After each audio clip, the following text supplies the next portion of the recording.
제가 작년에 부산 수영로교에 잠깐 친구를 만나기 위해서 볼 일이 있어서 내려갔습니다. 그랬더니 그 담임 목사님이 차를 이렇게 좀 쓰라고 운전하는 형제에 딸려서 보냈어요. 그래서 그 차를 타고 이제 목적지까지 가는데 운전하는 형제가 누구냐고 물어봤더니 강도사님이래요. 그래서 이제 이런저런 얘기를 하다가 학교는 어디 나왔냐 그랬더니 서강대학을 나왔대요. 그러냐고. 그러면 우리 교회도 서강대 나온 친구가 하나 있는데 혹시 조시환 강도사 아냐고 그랬더니 멈칫해요 갑자기.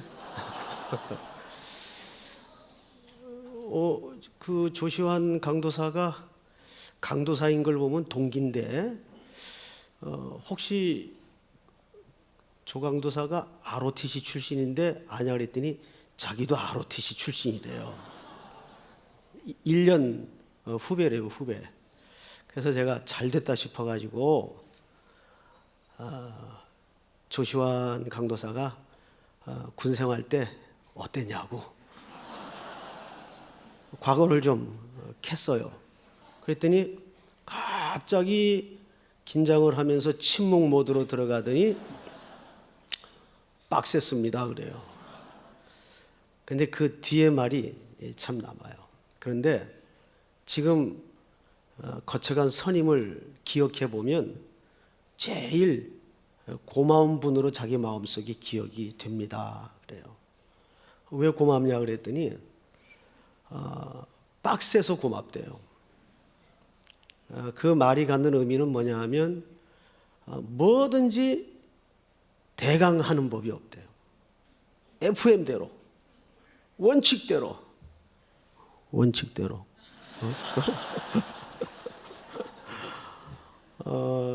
그래서 그때 자기가 군인으로서뿐만 아니라 인생의 선배로서 참 그 힘든 상관이었지만 평생 고마움으로 기억되는 분이다라는 얘기를 정치적인 발언으로 하는 게 아니라 진심으로 하는 얘기를 제가 들었어요. 이게 다 어디 가든지 만나거든요, 우리. 그런데 보통 사람이 좋은 소리와 좋은 평가를 듣기를 원해요, 그죠? 예. 근데 그게 정말 옳은 걸까요? 그렇지 않아요. 그래서 결국 누가 제일 기억에 남냐 하면 엄했던 사람이 기억이 남아요. 저도 이제 여러 담임 목사님을 모셔봤잖아요. 근데 이런 사람 저런 사람 모셔봤는데 지금도 제일 기억에 남는 분이 누군가 탁 얘기하라면 저에게 너무 엄했던 분. 그 엄함 속에서 자세를 흐트러뜨릴 수가 없었고 올곧게 목회가 뭔지, 설교를 어떻게 해야 되는지, 성도를 어떻게 대해야 되는지 이거 그분한테 배웠어요. 그분한테. 결국 엄한 사람이 가르침을 줍니다. 사람이니까 듣기 좋은 소리 하도록 얼마든지 우리가 할 수 있겠죠. 그래서 여기 많은 간사님들도 또 진장님들도 계시지만은 정말 양떼를 사랑한다면 그 양떼의 긴 인생과 미래를 위해서 조금 빡세게 하는 게 남는 겁니다. 믿습니까? 오늘 아마 이 저녁 예배까지 간사님이 댕댕거려 가지고 남아있는 분들도 있을 거예요. 그래도 예배 드리고 가야지 막 쪼고 그래가지고 남겨진 분들이 있을 거예요. 근데 되게 엄한 사람들이 특징이 뭔지 아세요? 뭘 것 같아요? 저도 좀 엄한 편에 속해요. 엄한 편에. 그런데 엄한 사람들의 특징이 억지로 맡기는 거예요. 오늘도 여기 성경에 보니까 억지로 십자가 졌다가 대박난 사람 하나 있죠. 그렇죠? 엄한 사람들의 공통점이 억지로 일을 시켜요. 봐주질 않아요. 해주시겠습니까? 이래가지고 남는 사람이 별로 없어요. 대개 보면 선교도 가자. 그래야 되지. 가시겠어요? 이래가지고 따라가는 사람이 있어요? 없어요. 예. 가자. 그러면 내 주님, 그러고 가는 거예요. 자, 오늘 우리는 이제 마가복음 예수님의 억지로 진 십자가의 모습 속에서 또 한 주간 6일의 일터의 선교를 어떻게 감당해야 될 것인가를 찬찬히 보도록 하겠습니다. 자, 16절을 보세요. 군인들이 예수를 끌고, 예수를 어떻게 했어요? 끌고. 예수님도 사실 억지로 겪어낸 일들이 참 많아요. 이 끌고는 자기 원하는 길로 가지 못했다 그 말이에요. 근데 또 어디에 그 말이 나오는가 하면 20절 끝에 못 박으려고 어떻게 나가니라? 끌고 나가니라. 또 22절 보시면 예수를 어떻게 했어요? 끌고. 그 다음에 또 14장으로 넘어가 볼까요? 53절. 우리 한번 같이 읽겠습니다. 53절 한 절만 시작. 그들이 예수를 끌고 대제사장에게로 가니 대제사장들과 장들과 세관들이 다 모이더라. 아멘. 여기서도 예수를 어떻게 했어요? 끌고 갔어요. 오래전에 번역된 책인데 그 책을 제 친구가 번역을 해서 그냥 주길래 한 권 이렇게 얻어 본 책이 하나 있어요. 이제 저자는 찰스 콜슨과 제임스 패커가 쓴 책인데 두 사람만 쓴 글은 아니고 여러 저자들이 공동 저술한 책입니다. 최이석 목사가 번역을 했는데 그 책 이름이 능력 종교예요. 능력 종교.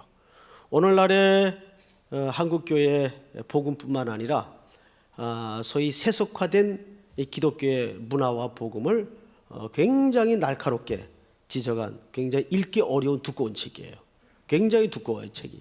그래서 그거를 단숨에 읽기는 좀 쉽지 않은 책입니다. 거기서 고발하는 내용은 뭐냐면 오늘날 기독교가 어쩌다가 능력 종교가 돼 있다.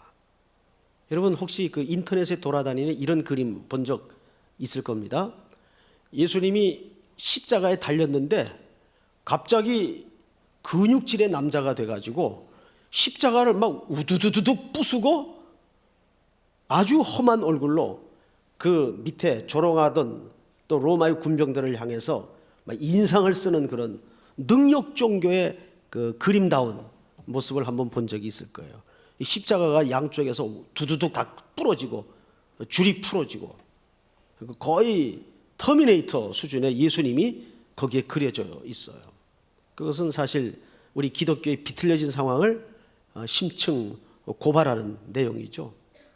그런데 성경에 나타난 예수님이나 기독교의 모습은 굉장히 사회적 약자였고 또 무능력해 보였고 오늘 예수님까지도 이 불법이 자행되는 수많은 과정 속에서 한마디 변명을 안 하고 끌려다녀요. 수동적으로 피동적으로 끌려다녀요. 왜 그랬을까요? 한 번도 주님은 구속의 완성을 위해서 그것을 실력과 힘으로 대항한 적이 없어요. 그래서 예수님의 평생은 하나님의 말씀이 이루어지는 것으로 그분의 생애를 순종하여 마쳤습니다. 그래서 십자가 주변에 벌어지는 풍경은 굉장히 비난과 조롱이 가득 차 있습니다. 이제 그 광경을 우리가 좀 구체적으로 보십시다. 16절. 군인들이 예수를 끌고 브라이도리온이라는 뜰 안으로 들어가서 이 브라이도리온을 이제 번역을 했으면 좋겠는데 이거는 어떤 특정 장소가 아니라 총독 집무실 정도 위치를 얘기합니다. 그거를 그냥 브라이도리온이라고 얘기를 했어요. 뜰 안으로 들어가서 온 군대를 모으고 지금 잘 생각해 보세요. 이 구조를. 지금 가이사의 온 군대가 한 사람과 대비되어 묘사되고 있어요.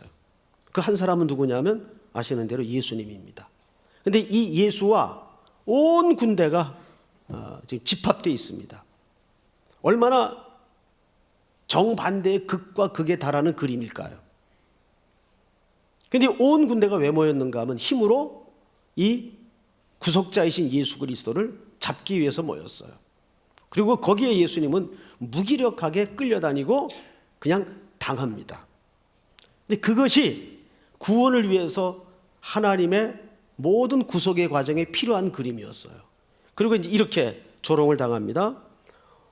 예수에게 자색옷을 입히고 가시관을 엮어 씌우고 18절 시작.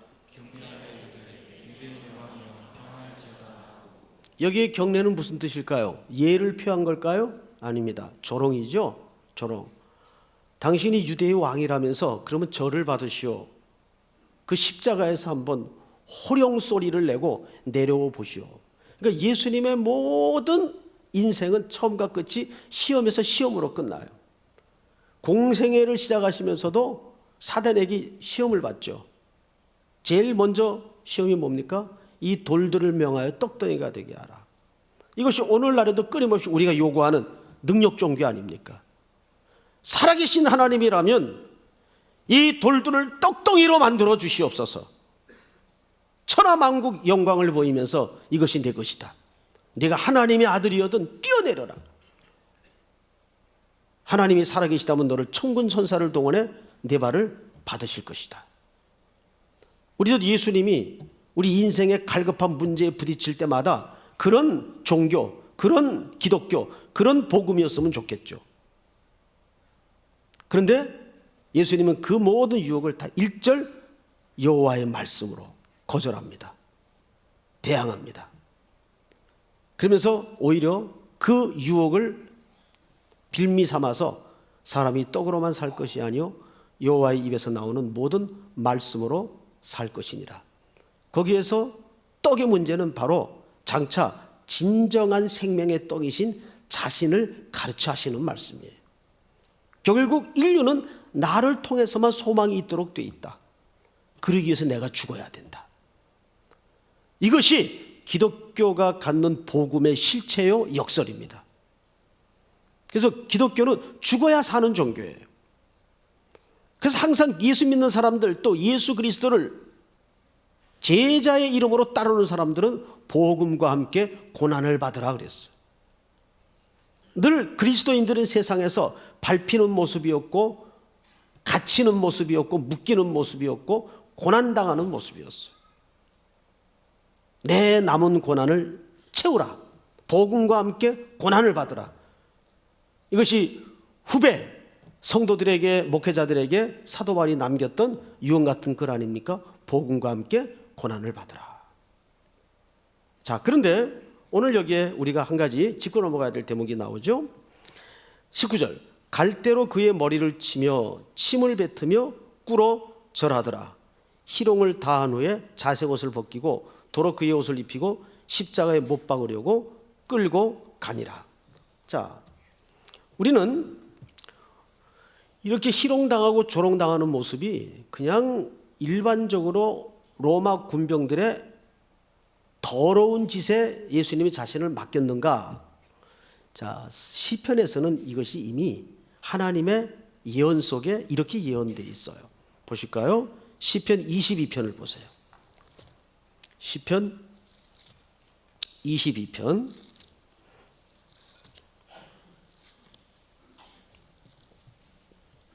1절부터 저하고 천천히 교독을 합니다. 내 하나님이여, 내 하나님이 어찌 나를 버리셨나이까? 어찌 나를 멀리하여 돕지 아니하시오며 내 신음소리를 듣지 아니하시나이까? 시작.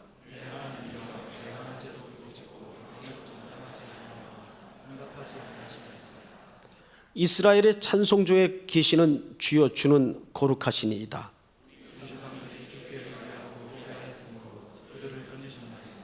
그들이 주께 부르짖어 구원을 얻고 주께 의뢰하여 수치를 당하지 아니하였나이다. 나는 벌레요 사람이 아니라 사람의 비방거리요 백성의 조롱거리니이다. 나를 보는 자는 다 나를 비웃으며 입술을 비죽거리고 머리를 흔들며 말하되 시작. 그가 여호와께 의탁하니 구원하실 걸 그를 기뻐하시니 건지실 걸 하나이다. 오직 주께서 나를 모태에서 나오게 하시고 내 어머니의 젖을 먹을 때에 의지하게 하셨나이다. 내가 날 때부터 주께 맡긴 바 되었고 모태에서 나올 때부터 주는 나의 하나님이 되셨나이다. 같이 봅니다. 나를 멀리하지 마옵소서. 환난이 가까우나 도울 자 없나이다. 여기까지. 자, 이 시편 22편을 보통 신학자들이 종의 노래라는 제목을 붙여요. 이유는 여기에 그리스도께서 장차 어떤 모습으로 희롱당하고 조롱당할 것인가를 다윗의 일생 속에 예표하고 있기 때문입니다. 다윗 속에는 예표된 오실 메시아의 그림이 감춰져 있었어요. 그래서 정확하게 6절을 보세요. 나는 벌레요 사람이 아니라 사람의 비방거리요 백성의 조롱거리니이다. 나를 보는 자는 다 나를 비웃으며 입술을 비축거리고 머리를 흔들며 말하되 그가 여호와께 의탁하니 구원하실 걸, 그를 기뻐하시니 건지실 걸 하나이다. 우리에게도 매일매일 이 십자가로 가는 길에 걸림돌과 유혹이 얼마나 많아요. 야, 너 교회 나간다며? 너 하나님 믿는다며? 야, 하나님이 기도하는데 너 그런 지가 어려운데 안 들어주시냐? 끊임없이 조롱이 부어져요. 아마 여기 믿지 않는 환경 속에 신앙생활을 하는 외로운 청년들이 많아요, 우리 교회. 근데 주변에 정말 아무도 자기의 믿는 신앙의 고백에 대해서 인정해 주는 사람도 없고 가치를 알아주는 사람도 없을 때, 묵묵히 그냥 이 길을 쫓아가야 될 때 쏟아지는 눈총, 비난, 조롱 만만치 않아요. 그런데 그것이 이상한 일이 아니에요. 모든 오고 오는 역사 속에 지나갔던 시간들을 돌아보면 모든 그리스도인들이 그 길을 묵묵히 그렇게 걸어왔어요. 그런데 그렇게 조롱하는 무리들이 끝내는 돌아서서 그 당당한 경건함을 두려워합니다. 뭔가 있다. 뭔가 다르다. 그게 뭔지는 모르겠는데 그 실체를 알 수는 없죠. 그 실체는 알 수 없어. 뭔지는 모르겠는데 분명히 뭔가 있다. 안 그러고서야 저 친구가 저렇게 신비한 당당함이 나올 수가 없다. 이게 드러나야 되는 거예요. 신비한 당당함. 비록 이 땅에서는 잘 먹고 잘 사는 길과는 거리가 멀지라도 내가 오늘 오전에 주신 말씀처럼 세상적으로는 초라해 보일 수 있어요. 그러나 마땅히 생각할 그 이상의 생각을 품지 말고 하나님이 나누어 주신 믿음의 분량대로 지혜롭게 생각하라. 그것이 우리 그리스도인들이 이 땅의 것들과 비교를 하지 않은 채 뚜벅뚜벅 걸어가야 될 참 외로운 길입니다. 주님이 그 길을 우리 앞서 우리의 구속을 완성하시고 미리 걸어가셨어요. 그래서 신앙생활을 하다 보면 사실 그렇게 부딪혀서 갈등을 일으키는 삶의 현장이 너무나 많아요. 야, 이러고 또 내가 교회를 다녀야 되나? 이렇게 흔들릴 때가 있어요. 저는 목숨이 왔다 갔다 하는 그런 전쟁 속에 또는 1세기 그리스도인들이 받았던 그 핍박 속에 그리스도인들이 사는 삶이나 지금 현대인들이 사는 삶이나 그 질적인 면에서는 저는 전혀 다르지 않다고 봐요. 지금은 양태가 조금 달라진 것뿐이에요. 만만치 않게 어려워요. 지금 어려움의 그 중요한 초점은 뭔지 아세요? 지금은 우리의 가치관을 완전히 뒤죽박죽 만들어버렸어요. 그래서 차짓하면 사탄의 널름거리는 혓바닥에 속게 돼요. 그렇지 않아. 그래도 돼. 계속 우리 속에 타협을 가지고 들어오고 혼합한 가치를 섞어서 들어와요. 여기에 많은 현대 그리스도인들이 물리적으로 생명을 위협받고 핍박을 받을 때보다 더 공고한 삶의 문제가 매일매일 부딪히는 겁니다. 어느 쪽이 어렵냐? 그거는 논할 문제가 아니에요.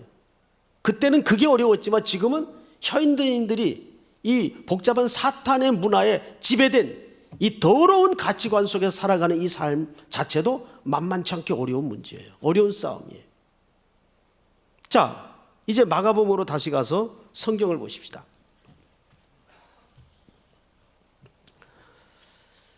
마가복음으로 가기 전에 우리 성경 한 구절만 더 보고 지나갈까요? 히브리서 13장. 히브리서 13장을 다 여세요.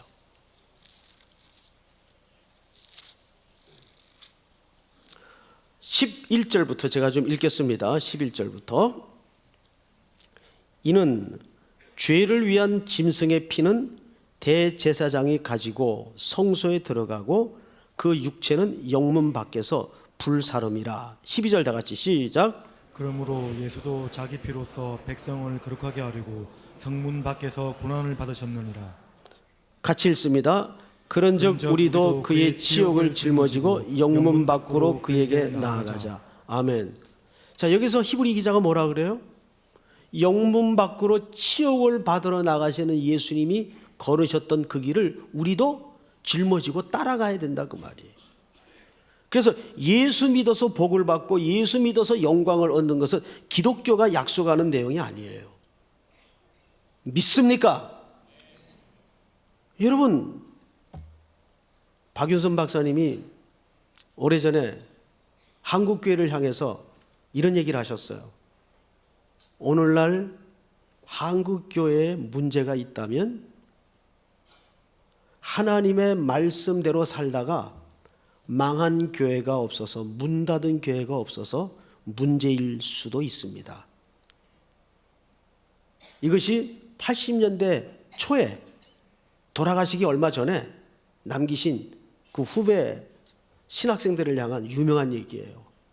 어쩌면 한국교회의 문제는 하나님의 말씀대로 살다가 망한 교회나 문 닫은 교회가 없어서 문제일 수도 있습니다. 왜? 7, 80년대 한국교회 분위기는 전부 잘 살아보자라는 이 국가적 철학 위에 복음마저도 거기에 얹어져 가지고 편승이 되어서 모 교단의 교파의 그 신학에 비틀려진 논리에 맞물려서 예수 믿으면 내 영혼이 잘 되고 범사가 잘 되고 강건해지고 복을 받는다. 여기에 온 국민들이 가난하던 시절이기 때문에 시대와 맞아서 시대의 니드와 정확히 맞아서 열광했어요. 그래서 그것이 그만 복음에 약속하는 내용이 되고 말았어요. 그 덕으로 한국교회는 양적인 감당할 수 없는 폭발적인 성장을 이루어왔어요. 그렇게 정신없이 성장을 이루어오다 보니까 내부가 곪고 썩고 허약한지 진단할 겨를이 없이 한 20년 달려왔어요. 그리고 이제 리더십이 바뀌는 시기에 맞물리면서 한국교회는 당황하기 시작했죠. 깜짝 놀랐어요. 우리가 내용이 너무 부실하구나. 준비 안 된 게 너무 많구나. 첫째, 리더십을 계승하기 사람 준비가 안 됐어요. 사람을 키워놓지 않았기 때문에. 그러니까 제일 안심되는 게 아들들이에요. 그래서 계승이 이루어지는 겁니다. 교회마다 리더십이 체인지돼야 되는데 문제가 일어나고 부작용이 일어나니까 이 열쇠 곡간을 누구에게 줄까 고민하다가 그저 제일 안심되는 게 아들이거든요. 피부치거든요. 또 한국 사람들이 이 끈끈한 피부치에 대한 막무가내식의 이 정은 어마무시할 정도로 절대적입니다. 자, 여러분, 정말 계승이 미국에서도 아들이 아버지 목기를 잇는 경우가 많아요. 근데 거기에는 문제가 안 돼요. 왜냐하면 룰이 공평하기 때문입니다. 그리고 아버지가 하던 두메 산골의 외롭고 어려운 목회 현장을 모든 영화로운 자리를 다 뒤로 하고 아버지 고생하던 그 자리를 물려 떠난다면 그걸 누가 반대하고 누가 두 팔을 걷어붙이고 난리를 치겠어요. 근데 그렇지 않는데 문제가 있는 거예요. 그러면서 한국교회는 지난 20년간 홍역을 알아왔어요. 한국교회가 체력과 체질이 얼마나 불건강한 상태에 달려왔는가를 그냥 서로가 민낯을 다 드러내고 말았어요. 그래서 감히 말하건대 앞으로 10년이 한국교회가 이대로 그냥 몰락하느냐, 아니면 기사회생해서 산소호흡기를 뗄 수 있느냐. 골든타임이에요. 살릴 수도 있고 죽을 수 있는 시간이에요. 앞으로 10년이에요. 저는 누가 뭐래도 우리 3.1교회 출석하고 있는 이 젊은이들만이라도 정말 이 시대의 마지막 구루토기처럼 바른 복음, 바른 성경적 가치로 인생을 설계하고 하나님이 마땅히 생각할 그 하나님이 주시는 꿈을 자신의 평생 붙들고 씨름해야 될 비전으로 붙들 수만 있다면 저는 그것으로 만족해요. 아무 그 이상의 욕심이 없어요. 결국 문제는 사람 문제예요. 그런데 오늘 예수님이 우리에게 따르도록 걷는 길은 복음과 함께 고난을 받으라. 그래서 히브리서 13장 13절에 보니까 다시 한번 읽어볼까요? 이렇게 되어 있습니다. 13절만 다시 읽습니다. 시작. 그런즉 우리도 그의 치욕을 짊어지고 영문 밖으로 그에게 나아가자. 그리고 그 다음 절 기가 막힌 구절이 하나 있어요. 우리가 여기에는 영구한 도성이 없으므로 장차 올 곳을 찾나니. 이게 무슨 얘기예요? 여러분, 세상은 살수록 정례미가 떨어져야 그게 복음적인 삶이에요. 맞습니까? 틀립니까? 살수록 좋으면 어떻게 해요? 제 오래된 친구 하나가 신학교 때 이제 개척교회를 시작했어요. 이 친구가 목회적 야망 때문에 학교를 다니면서 목회를 하려니까 얼마나 힘이 들었을까요? 나이는 저보다 연배가 좀 많으신 형님 같은 분인데 결국은 금식을 하다가 영적으로 문제가 생겼어요. 영적으로. 사모님이 뭐 전화할 데가 없으니까 친구들한테 전화를 해서 달려갔어요. 학교 끝나고. 병원도 안 가고 방에 누워 있는데 뭐 해골이 돼 있어요. 근데 눈동자를 딱 보니까 이미 갔어요. 그러면서 손을 붙들더니 송 목사, 세상이 너무 좋아. 세상이 너무 좋아. 막 그 소리가 잊을 수가 없어요. 지금도. 누워서 세상이 너무 좋다는 거예요. 영적으로 문제가 생긴 거죠. 성경은 뭐라 그래요? 이 땅에는 영구할 도성이 없구나. 이게 살아가면서 넌더리가 나고 진저리가 나야 돼요. 그래야 사람은 소망이 더 강렬해지는 법이에요. 어디에 대한 소망이? 영원한 주의 나라가 임하는 소망에 대해서 더 견고해지고 강렬해지는 겁니다. 빨리 우리 신랑이 오셔야 되겠구나에 대한 이 사랑의 소망이 강렬해지는 거예요. 그래서 여러분, 이 세상에 살면서 물질이든 인간이든 어떤 지위든 누리는 것이든 거기에 너무 빠지지 마세요. 제가 주일 낮예배 시간인 건지 한번 얘기했죠? 지난주에 얘기했군요. 집사람하고 니마 그강을 건너지 마 영화를 봤어요. 그 할머니 할아버지가, 할머니는 80대 할아버지는 90대인데 70 몇 년을 같이 살면서도 부부처럼, 부부죠. 신혼부부처럼 살아요. 신혼부부. 참 보기 좋더라고요. 말도 서로 존중해 주시고. 그 할아버지가 장난기가 많아요, 보니까. 그런데 그 영화를 보면서 제가 그랬다니까요. 와이프가 이 영화를 보고 나한테 조금 더 잘하겠구나. 그런 이제 희망과 기대를 가지고 영화가 끝난 다음에 아내한테 물어봤죠. 영화 어땠어? 그랬더니 집사람이 그러더라고요. 이 영화를 보면서 느낀 게 하나 있대요. 드디어 내가 기대하는 말을 하겠지. 근데 남편한테 너무 빠져 살지 말아야 되겠다라는 결심을 했대요. 사실 그게 영적인 말입니다. 물론 우리가 남편으로서 아내로서 사랑은 해야 되지만 그것도 너무 빠지면 안 돼요. 그러니까 이 땅에는 모든 되어지는 일들이, 우리 간단하게 한번 예를 들어 보십시다. 매년 해가 바뀔 때마다 경제 올해는 참 좋았다, 올해는 그지 없었다, 예스, 이래가지고 끝난 해가 있었나요? 50년 동안 매년 안 좋았어요. 매년. 언제 좋았던 적이 있어요? 매년 불황이었고 매년 어려웠죠. 그 세상이 그게 맞아요. 그 얘기를 오늘 히브리서 기자가 14절에 이렇게 얘기한 겁니다. 14절 한번 다 같이 읽겠습니다. 히브리서 13장 14절 시작. 우리가 여기에는 영구한 도성이 없으므로 장차 올 곳을 찾나니. 네. 아, 이 땅에는 영구할 도성이, 우리가 소망할 게 없구나. 그래서 장차 올 곳을 찾는다고요. 그것이 긴박한 종말론적 시각을 가지고 살아가야 되는 이 시대 성도의 정확한 관점이에요. 믿습니까? 자, 마지막으로 본문으로 갑니다. 21절. 마침 알렉산더와 루포의 아버지인 구레네 사람 시몬이 시골로부터 와서 지나가는데 그 이 사람의 이 표현과 설명과 정체가 굉장히 좀 이상해요. 여기 구레네 사람 시몬은, 이 구레네는 북아프리카 도시 이름이거든요. 그러면 이게 검은 사람들 사는 데예요. 근데 이름이 뭐예요? 지금 이 사람 이름이 시몬. 시몬은 어디식 이름입니까? 유대식 이름이에요. 그래서 추정컨대 이 사람은 저 북아프리카까지 흩어져 살던 디아스포라였지 않았겠는가. 그래서 절기가 되어서 아마 성전에 예배를, 제사를 위해서 왔던 것 같아요. 자, 그런데 문제는 뭐냐면 이 마가가, 사복음서의 마가는 제일 첫 번째 책입니다.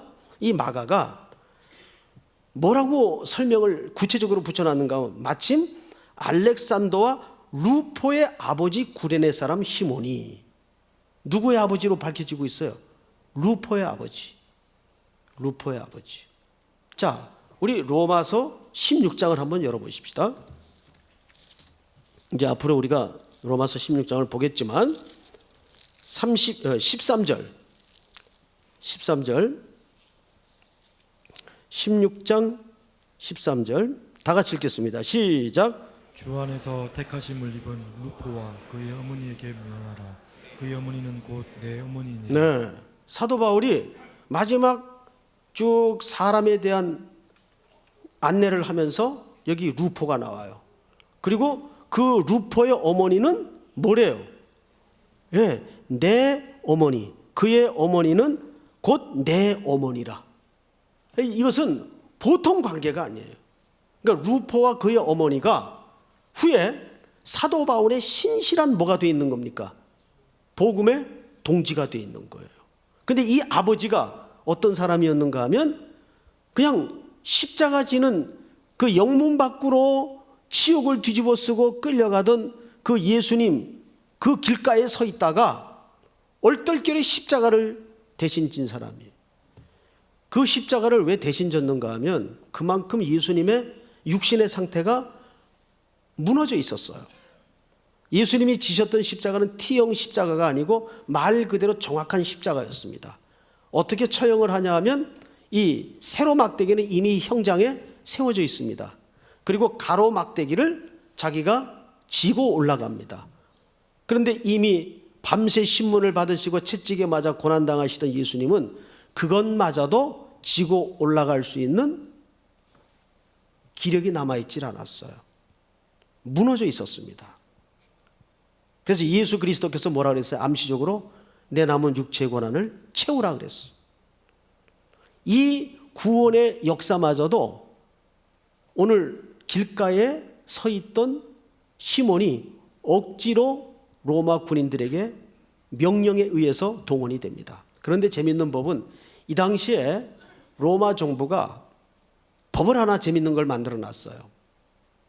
로마 식민지 아래에 사는 백성들은 로마 군인이 어떤 사역이든 어떤 일이든 무조건 무상으로 오리 정도의 거리를 동원할 수 있도록 법으로 제정을 했었습니다.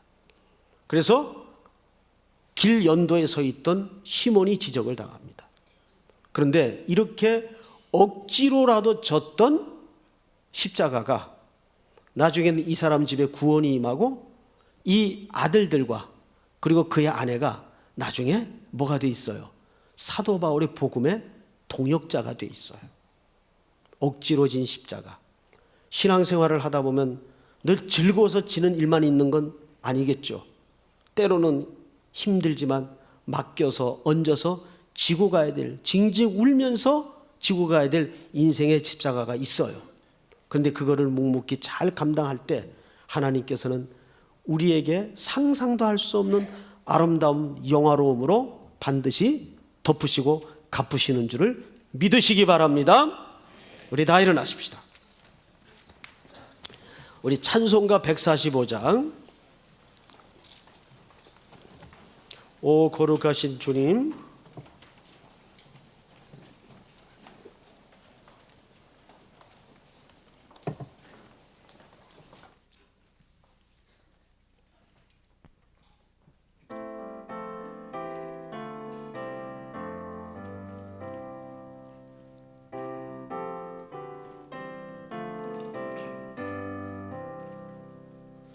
오 거룩하신 주님, 그 상하신 머리 고롱과 욕에 쌓여 가시관 쓰셨네.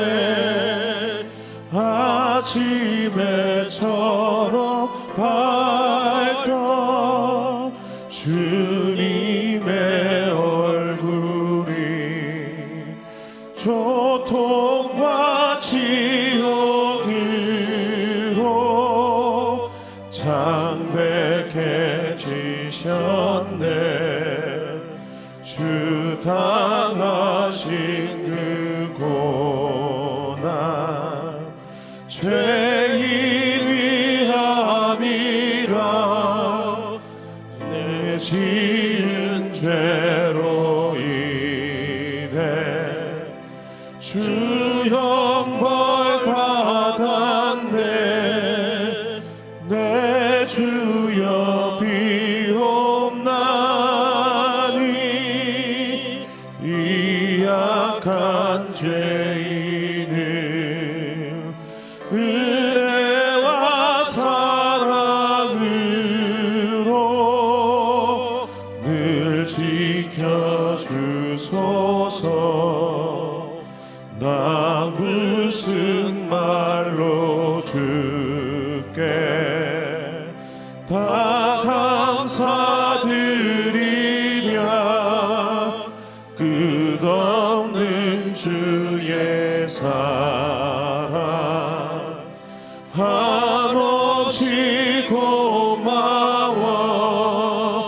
보잘것없는 나를 주의 것 삼으사 주님만 사랑하여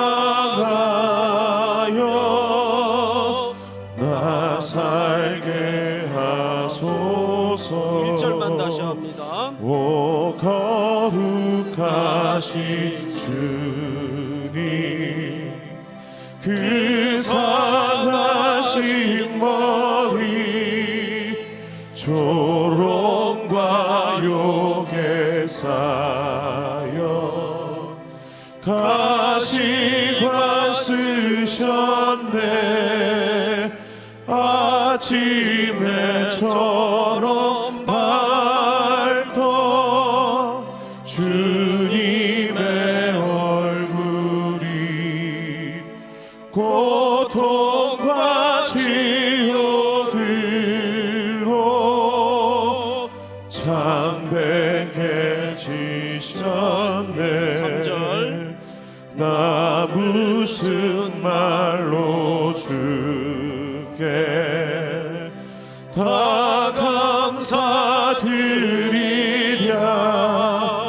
끝없는 주의 사랑 한없이 고마워. 보잘것없는 나를 주의 것 삼으사 주님만 사랑하며 나 살게 하소서.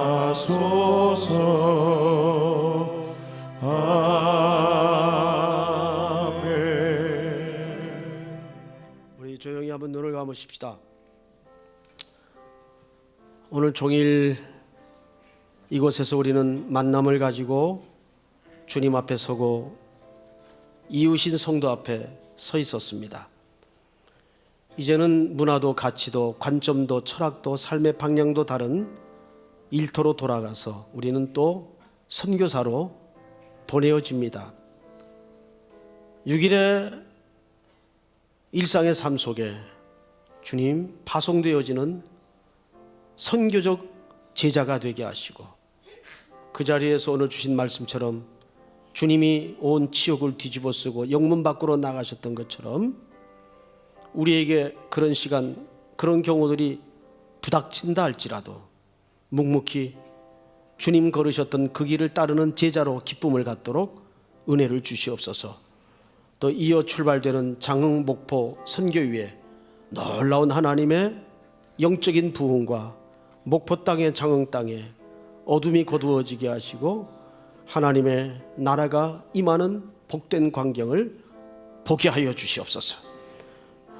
또 우리 가정과 또 일주일 동안 살아갈 삶의 실제적이고 구체적인 문제들 주님의 은혜를 구하면서 우리 마지막으로 주여 한번 물은 다음에 소리내어 기도합니다. 주여! 하나님 은혜를 진심으로 감사합니다. 오늘도 이른 아침부터 이곳에 우리를 불러주시고 주님 앞에 사한 제사를 드리며 경배토록 은혜 주신 주님